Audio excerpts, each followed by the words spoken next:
My name is Deandra Brian Hines from the National Works Agency. Given the agency's importance and our function in terms of transport, and given that we are the custodians for the main road network, we also believe and understand that collaboration is key. It is for that reason why we ensured, especially from the GIS aspect of our agency, that we were able to share in terms of blocked roads, roads that have been cleared with our stakeholders and partners.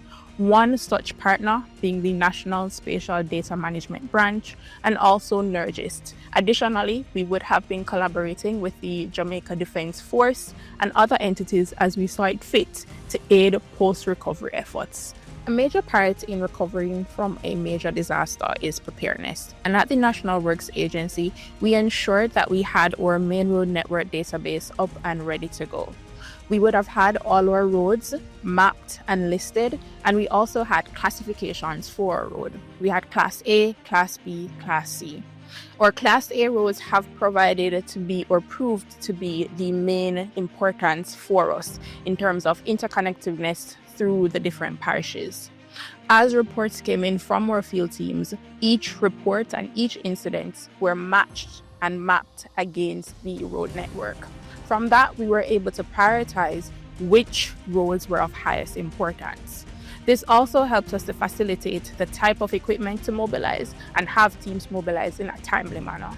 We also utilize a multi-system reporting mechanism in terms of using field maps, Survey 123, or disaster management platform, and even WhatsApp for updates.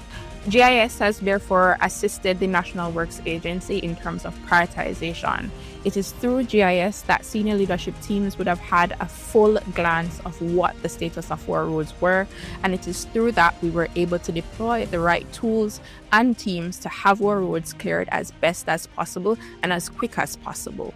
It is also through GIS which we're able to determine which roads were of highest importance, and we are keen on utilizing GIS as our decision-making tool at the National Works Agency.